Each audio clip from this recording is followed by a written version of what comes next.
panelists and the viewers who are watching this program. Hopefully, it will serve the purpose with which it is initiated by Cadila Pharmaceutical.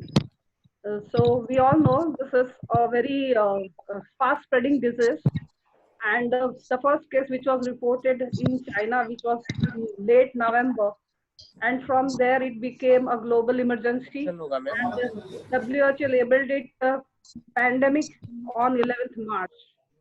The common symptoms we all know that it results into fever, cough, which is dry. It can give rise to diarrhea, respiratory distress, dyspnea, and so much that the mortality is very, very high, especially in elderly population with comorbidities like CKD, hypertension, heart disease, diabetes. And we are concerned as dermatologists because many of our patients HIV patients, as well as many of our patients of psoriasis, of pemphigus, and CTD, and many more conditions are on immunosuppressants. Maybe a case of extensive alopecia areata, a child is on azathioprine, on methotrexate. So I think we are also involved indirectly in this COVID pandemic. So what are the implications on dermatologists of this COVID-19 pandemic? I think Dr. Lalwala can really answer this question. Hello, good afternoon to everybody. At the outset, let me thank Cadila Pharmaceuticals Dermocare Division for arranging an interesting seminar, some presentation on the subject of current and hot topic of dermatology and COVID-19. I'm thankful to Beena Madam for selecting me as a panelist, one of the panelists. You see, yeah, Doctor, little loud, Doctor. Little loud, Doctor. Your voice is not audible. Coronavirus. Admin to mute everybody else. Can you hear me? Hello. Yeah, Doctor. Hello. Can you hear me? Yeah, yeah. Yeah. Coronavirus as such is not a dermatotrophic virus, not directly infecting the skin, but the immune mechanism of the skin, which affects the entry, which clears the entry of the virus inside the body. So by the means of skin, the virus gets entry. So we have to be cautious, and we have to guard the society and signal the society for the entry of virus in the body. We have to just ask for the personal hygiene to all the society and relevant patients of ours. As such, the role of dermatologist, I would talk in that way. For the routine patients, we have to take personal hygiene care, that is repeated hand washings, using protective face washes, face masks, hand gloves, regular use of sanitizers, social distancing, etc. is to be kept as far as the routine patients are concerned. For established COVID-19 patients, care to be taken by the health personnel rather than care to be taken for the patients. We dermatologists are often given reference to see the admitted patients in hospitals for opining dermatological conditions. Apart from personal hygiene, care to be taken by means of personal protective care, by means of tertiary protective tools like NK95 mask, double layer hand gloves, eye protective goggles, autoclave gloves, and footwear. Our role arises in managing atopic patients, taking care of personal hygiene. That is itching, xerosis, contact dermatitis, dyshidrosis, and eczematous changes. They are to be taken while the patients are repeatedly washing their hands and taking their personal hygiene. Our role arises in managing the health personnel having following dermatosis while using tertiary protective devices. Pressure injury, that is tight fitting mask, gloves, pressure urticaria, furuncles, and soft tissue infection, fungal infections, sweating disorders, exacerbation of existing disease like acne, seborrheic dermatitis, and psoriasis, some kidnerizing disorders may also take place while using such type devices. Patients above 60 having systemic diseases and various autoimmune and metabolic disorders, they are on immunosuppressive and immunomodulating drugs. We are experts Yes, should Dr. Malwala, we can cover up this at length later on. This was just to initiate the primary what is thing the which change in the practice scenario post-COVID. That was the question. okay, but this is the thing which the dermatologist should That is a very good interface, a very good platform. You can, of course, educate the patients how they can protect. You can also protect your own self because the virus may survive in the aerosol, can be there on the objects surrounding your tables, chairs, etc., magazines which you put outside. It can survive for a long period of time. So, what is the impact in the public hospital? I would like to ask to Chitra Madam. Yeah, in the public hospital, we are facing actually, you have to see Nair Hospital, they have set up actually booths in the camp. So anybody with cough fever, they have to go to the booth. They are not even allowed entry into the hospital. And whoever is manning those booths, the residents, the interns, they have the complete PPE. And over there, they have to do counseling. And of course, we have to take a lot of care because we were initially getting a good number of patients. People were even still, nearby patients were still coming for acne, hair fall. And our concern for reducing the number of patients was to maintain the physical distance between patients in the OPD because the OPD spaces are fairly small and patients were crowding. So that is why we have, continuously discouraged patients with very routine, non-emergency, not medical, but more cosmetic kind of skin problems to stop visiting us. That's how we are managing. So in our place, we used to see 600 to 800 patients just before the lockdown. After lockdown, it came down to 60 patients, and many of them were medical students with acne and hair loss. So we discouraged them all not to visit us. So we used to see around 350 to 400. So now we are hardly seeing 10 to 15. I'd also like to say that we had got a reference last week for a COVID positive patient who was admitted in Kasturba, the infectious diseases hospital. He had tinea. So I had to request the medicine in charge, associate professor in charge, to let us just see the photograph and manage the patient so that we would reduce the exposure because we did not think that tinea was an emergency. Of course, if any genuine emergency comes, we may have to use PPE and go and see the patient. That's what also we practice in our OPs and our COVID hospital. Anybody wants to add? What about the private practitioners? Most of them have closed down, right? Yeah, most of our clinics are closed as of such.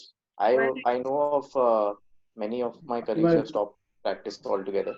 Yeah. But the thing is that what we are planning to do is whatever follow-up patients we have encouraged them to use the digital platform, which we'll cover later on.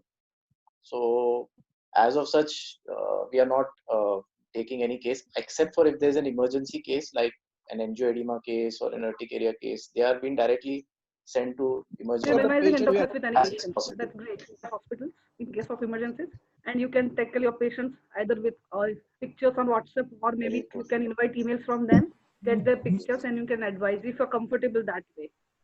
Hello. Yeah. I would just like to add that whatever cases are coming up, it is obvious that the disease, COVID-19 has made inroads into the community. Exactly. So, though we may not be able to continue the lockdown because for various reasons, but I think for all of us, it would be good practice to continue, for the next few months at least using masks, gloves, etc. while handling our patients. It will make more sense for us. It will be a long process. Yes, it will be another 3 to 6 months. Yeah. The second question I would like to put is, what are the skin manifestations?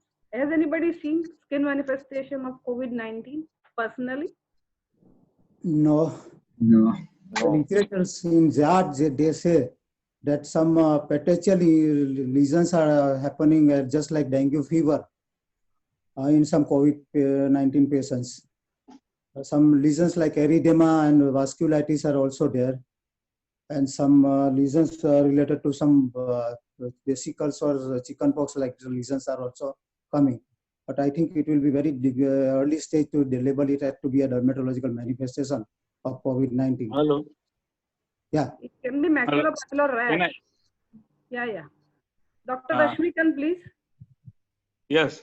I had been reading this in COVID and dermatology conditions.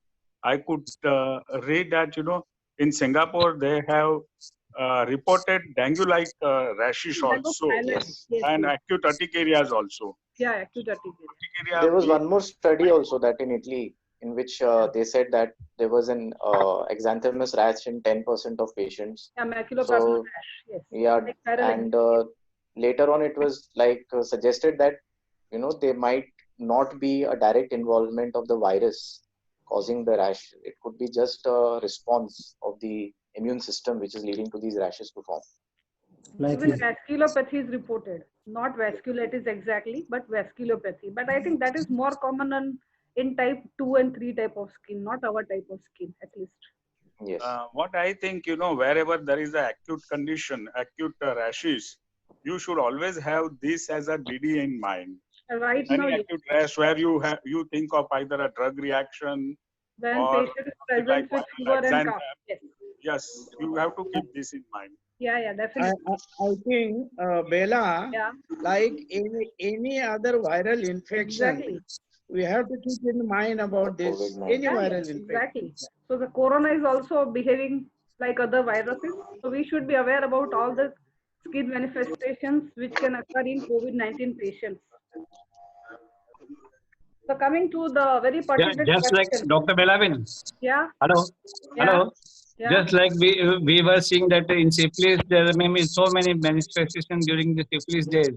Yeah. Similarly, for the drug reactions, there may be many manifestations of the drug reactions. Right. So we may see after some time. Yeah. Viral It's too early. different ways. Yes. Presentations. Yes. So we have to wait because we have not started our OPDs routinely. Yes. Yes. So once the patient will be there, then we may see. So we have to keep in mind.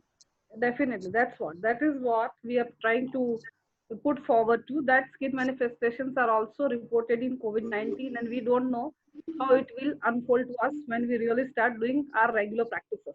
Then again, whether drug reaction or viral infection, we have to keep in mind that time also.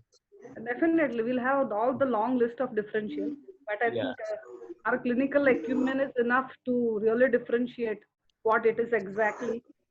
So coming to the pertinent question, which was, I think, partly addressed by Dr. Lalwala, the patients who are on immunosuppressives. Dr. Shapley, what's your approach right now for your patients who are already on immunosuppressives? See, now all over the world, they have made it very clear, those high-risk patients, of course, the aged patient with the cardiac problem, lung problem, or patient on the immunosuppressive drugs, or the patient of HIV, they come under high risk. But when they come under high risk, or there are patients who need immunosuppressive drugs. So as a dermatologist, we come in the domain of using immunosuppressive drugs. So when you're using immunosuppressive drugs, basically in a coronavirus or COVID-19, two things are very important. One is the immunosuppressions, and the other one is release of the inflammatory mediator. So these two are very important. In immunosuppression, we suppress the immunity or we suppress the immune phenomena, while the stimulation of inflammatory mediator, this enzymes like chemokines, cytokines, what they call cytokine storm, there is a release of many cytokines. And suddenly there is release of cytokines, it causes tissue damage. And here we are dealing with the lung tissue. And if you damage alveoli, the mortality or the fatality will be very high. So what we need, balancing immunosuppressions and inflammatory modulatory reaction. To balance that, what you require is actually the evidence or the studies. But unfortunately, study will take a long time. But what is given by AAD, American Academy of Dermatology, by their past experience of the MERS and SARS, that immunosuppressive drug can be used. But when you are using, you have to be careful. So they have analyzed, one is biological and non-biological. According to them, there are many factors like pharmacokinetic, pharmacodynamic should be taken in account before using these drugs. So non-biological, they said, are better if you want to stop it or you want to discontinue, so you don't want to. But biologicals are difficult, but at the same time, biologicals are safer compared to non-biological. So always there is, we have to weigh which is better. So among the biological, there are TNF alpha receptor blocking or interleukin blocking. So interleukin blocking, they say, this adalimumab, etanercept, or infliximab, they are okay, but you can use it if there are mild symptoms, but symptoms are becoming worse, you have to stop it. At the same time, dupilumab is supposed to be the better one, but it is not available in our country.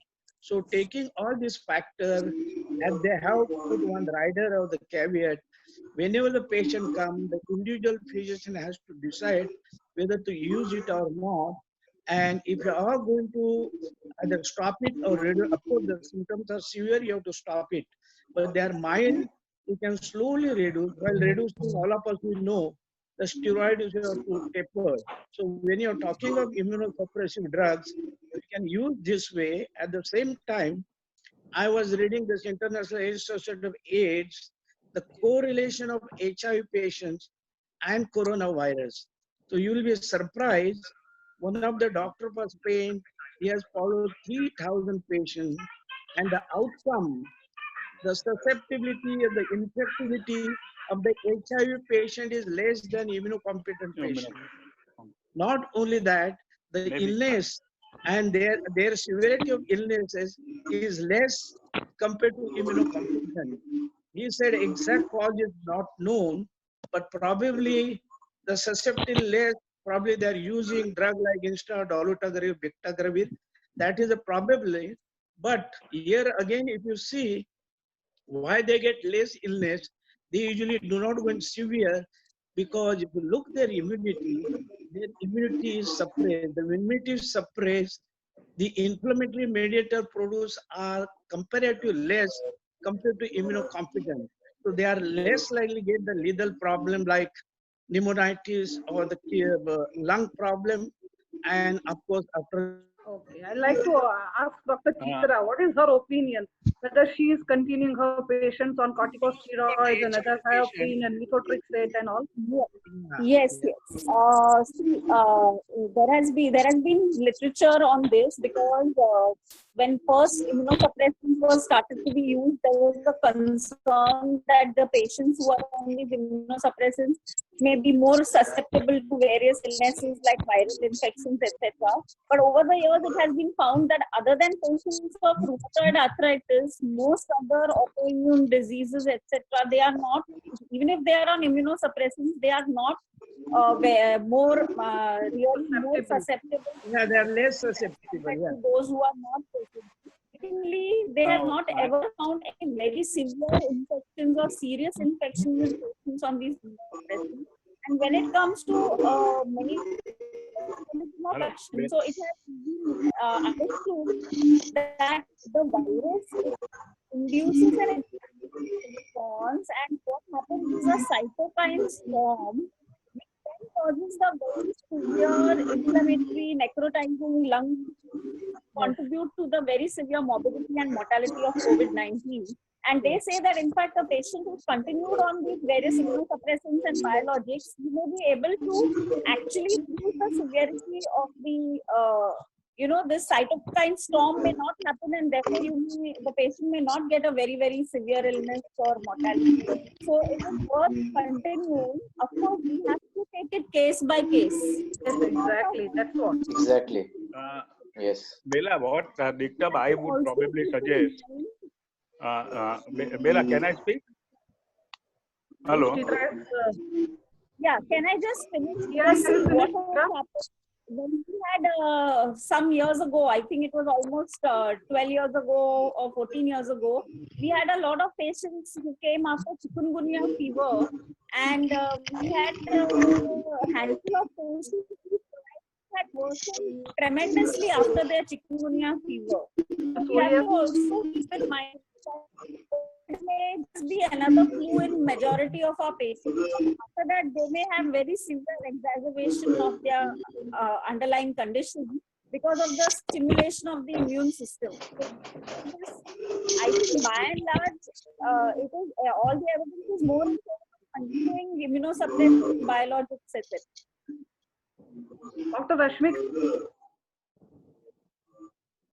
I think we agreed that we will wear masks, we will use gloves, we will ask our patients to wear masks and gloves, and we have to keep in mind that we have been exposed to SARS, MERS, bird flu, swine flu, and many of us must have unknowingly had these illnesses. So we must be having some kind of immunity. So I think beyond a point, we should not let it overwhelm us and stop us from doing the things that we need to do. So, Dr. Kaple, are you going to do?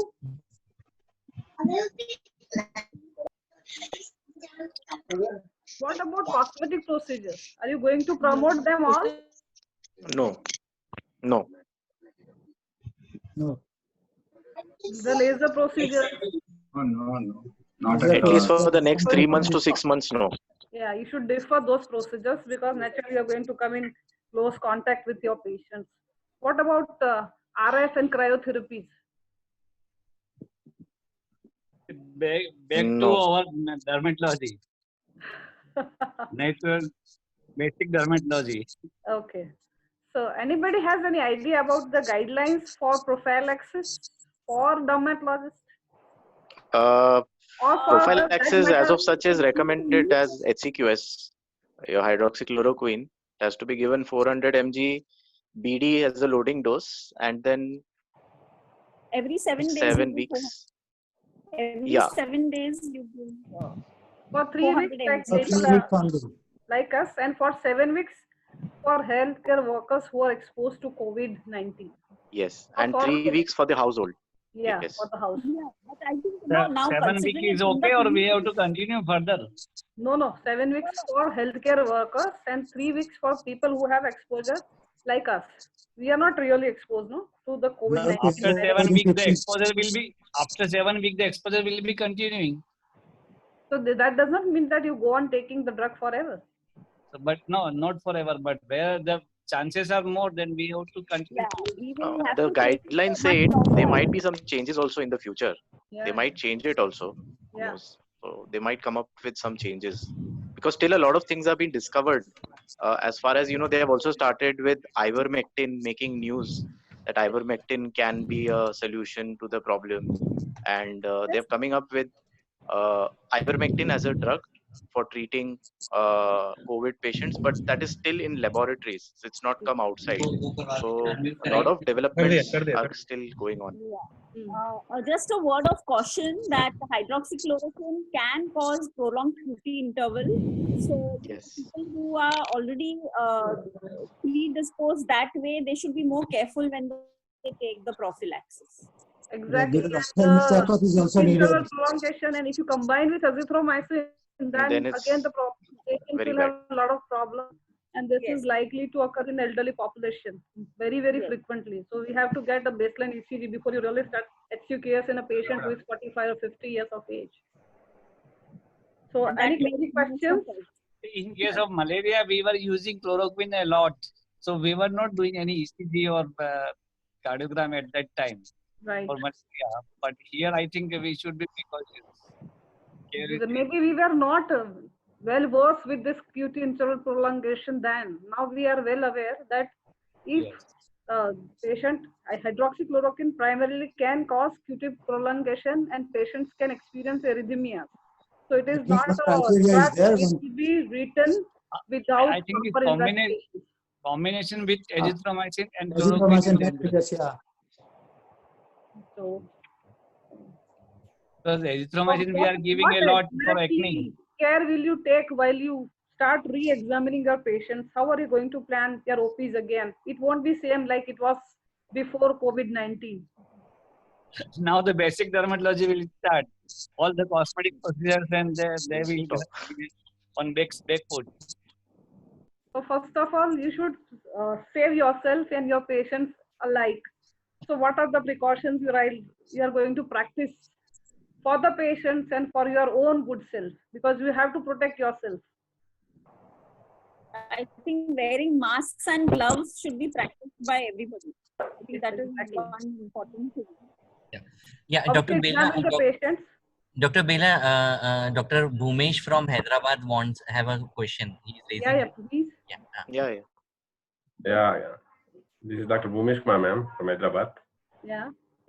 Regarding SCQ, this is not required for all. Those who are directly connected with the patient in the institutions that ICMR recommended, and below 15 years, we are not supposed to give. And above 15 years, the loading dose would be 800 mg first day, then 400 mg weekly once for 7 weeks. For contacts in the family members for 3 weeks. This is ICMR, but this is not for all the practitioners. This is only those who are working with COVID institution level 3. This otherwise, we may land in another problem. And the second point is with azithromycin. I don't think if the COVID patient is associated with any secondary bacterial infections, if we suspect, we can give azithromycin for 5 days. But azithromycin, we are not. We are working with a level 3 COVID 3 hospital in Gandhi. So the azithromycin is not advising. So that is fine, but most of the time I have seen patients with cough and cold. They will take azithromycin by themselves, by their previous experience. They will not call their physician also, and they just start taking azithrom by themselves, self-medication. This is a personal, but as per ICMR, these are the guidelines, and even this hydroxychloroquine, that it decreases the severity of the disease, that it will not prevent the entry of COVID. Yes. It just prevents the virus from getting into the cell. That is how it reduces the viral load. As of such, it's not treating the disease, just reducing the viral load. Any inputs, any questions? And another issue related to the dermatological manifestations. Even yesterday, I have a duty. Almost I've seen 300 patients yesterday directly in a hospital. Most of them, they doesn't have any manifestations, including in pediatric age group. Almost 20-25 patients, pediatric patients, they are positive. No skin manifestations. Maybe because I can't hear you. Because the skin type, or maybe because the skin is a secondary involvement. To get any, unless until there is viremia, the skin may not be involved. So mostly in the severe conditions, there is a viremia followed by the skin involvement, maybe maculopapular rash or urticarial rash, maybe porphyria. Maybe that could be a possibility. Exact cause. The skin manifestation just like other viral exanthemes, but here there is no prodromal symptoms. Like for example, if you see measles or chickenpox, there is a prodromal symptoms followed by the dromal manifestations in the form of maculopapular rash like vesicles. Here it is not like that. Anybody has any questions or comments? Yes, ma'am. Dr. Pallavi Rathi wants to speak.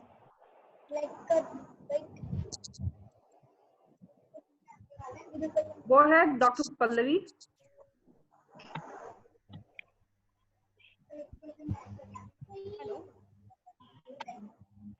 Hello.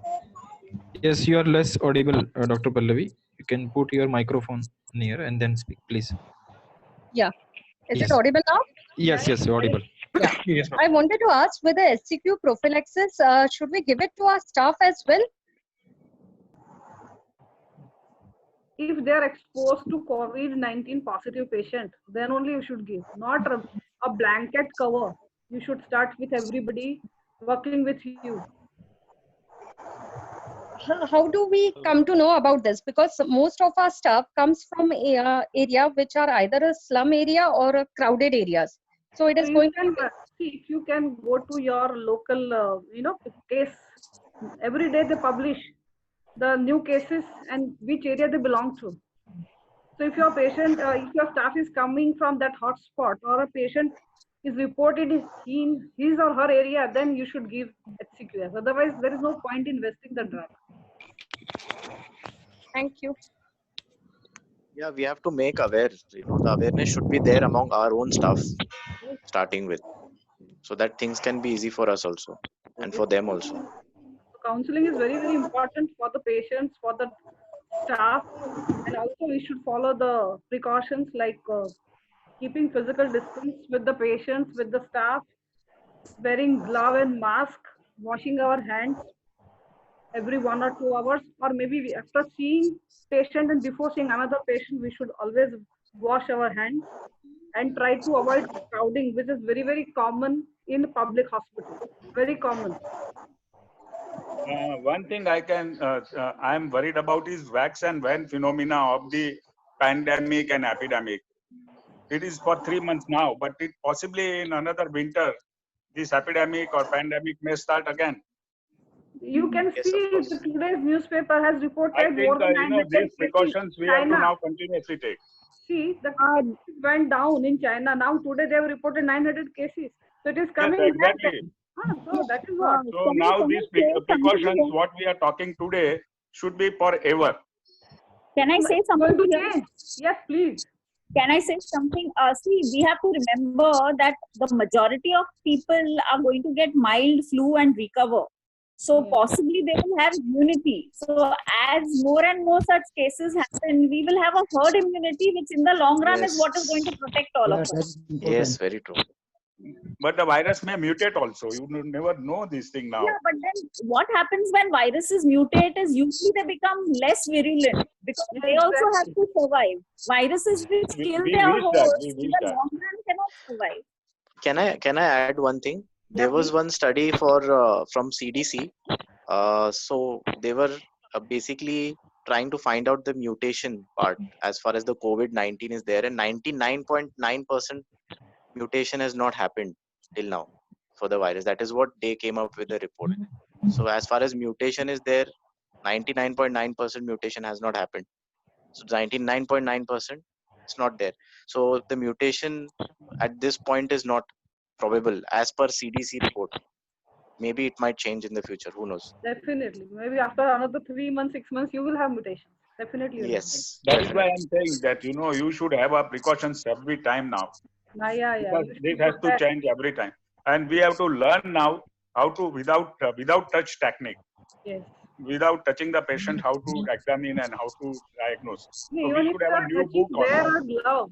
Even if you are touching patient, wear a mask and glove. And ask your patient to move his head on the other side where you are examining. Yes. And do not ask patients to open oral cavity unnecessarily. If it is when we are mandatory, going to give a 6 feet distance, we will have to learn a new dermatology itself. That color change would be different. The palpation would not be there. So, without touching the patient from 6 feet, how do we diagnose? No, we have to touch the patient, but we have to wear the glove and mask. Hand gloves should be We can ask mandatory. the patient to put on mask and we can examine the patient. Yeah. We have to examine the patient. You cannot do away with that. Any more inputs or any questions or comments? I welcome One all more thing them. is that whenever we are planning to open our clinics, so the most frequent touching areas would have to be cleaned again and again. So Should be sanitized first. yeah, and the clinic door should be left open most of the time, I think, because so that the patient doesn't touch it while coming in or leaving out. So that is one more precaution. And do we handling have of currency notes is another big problem. Yes. So we'll have Do we to have something make like sure. a negative pressure AC that has to be installed in our clinic? What is that? Negative pressure? Yeah, negative pressure air conditioners, so that air goes out straight away. Okay. Oh, yeah, So that is Everybody also will have good to suggestion. replace Smart ACs. replace, yes. Probably that has to be coming in this in future. But Okay. it is there in some of the clinics. But You mean to not say all. exhaust fan? Exhaust fan? Likely that's fine. No, AC with some different technology which will pull out the air which has been drawn in. That's what he's talking about. Anybody has any questions, any inputs, any experience to share? Please share. See, my concern will be once the lock will be open for 5 days, there will be lot of rush of the patients and public.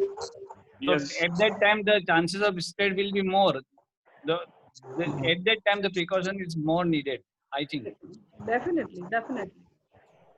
But I think the lockout would be in phases. Phases. Of course, it will be in phases. Lockout would, when it will be in phases. So number of patients, say for example, in Mumbai, they are very much high. I think Mumbai will be having hotspots will not be locked out immediately. Yes. Areas reporting more cases will be locked down, and the patients are already quarantined there. I just read a news. When we were talking, there was a line in China has re-locked down again.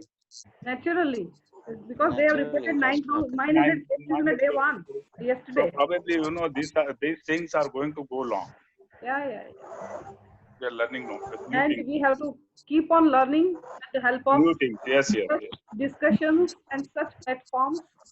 So actually, And we are able to. you coordinated very well. Yes. So thank you so much. And Definitely. I thank all my panelists, Dr. Chitra, Dr. Saple, Dr. Lalwala, Dr. Mateen, Dr. Rashmikant, Dr. Chaudhary, and all the listeners and viewers. Thank you so much. Thank you. Lastly, I'd like to thank Cadila Pharmaceuticals for gathering all of us at this afternoon. Thank you so much. Thank you, madam. Thank you, doctor. Good afternoon. Thanks, Chitra. Thank you very much. Thank you, Dr. Dr. Thank you. Bye. Bye. Doctor, Thank good you. afternoon. I am Thank you, Lakshmi Narayana Balaram. once again. Thank you. Thank you. Mateen Doctor, sir. good afternoon. I am Lakshmi Narayana once again. I am Lakshmi Narayana, General Manager. I thank all of you showing an overwhelming response for our invitation for dermatology COVID. And you have been serving under humanity under this challenging environment. Really great to you, Doctor all. And a special thanks to Dr. Bella Madam for chairing and moderating this program and excellently. I also thank Dr. Chitra Nayak, Dr. Abdul Mateen, Dr. Saple Saab, Dr. Bharat Lalawala Saab, so for their excellent coordination and as a panelist and enlightening all of us and sharing their valuable knowledge and experience. I also thank my leaders, my superiors, Mr. Amit Ajmera, Vice President, and Mr. O.P. Singh, President, has motivated us to go ahead with this program. So I also thank you, Dr. Pratik, who has coordinated excellently with the all medical team and medical fraternity. I also thanked my colleague, Mr.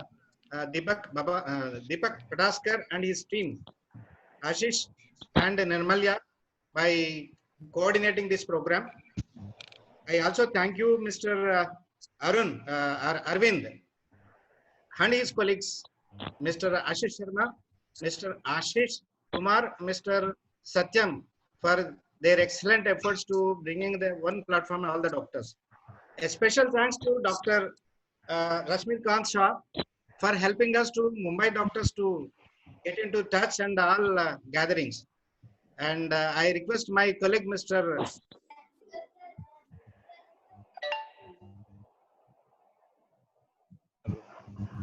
Hello. Mr. Deepak, over to you.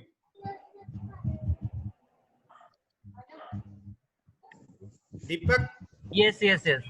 So thank you so much, all the dignitaries and all the participants, for such a wonderful discussion. That's all we have to say. And thank you so much on behalf of Cadila Pharmaceuticals. Thank you. Yeah. Thank you. Thank you, doctor.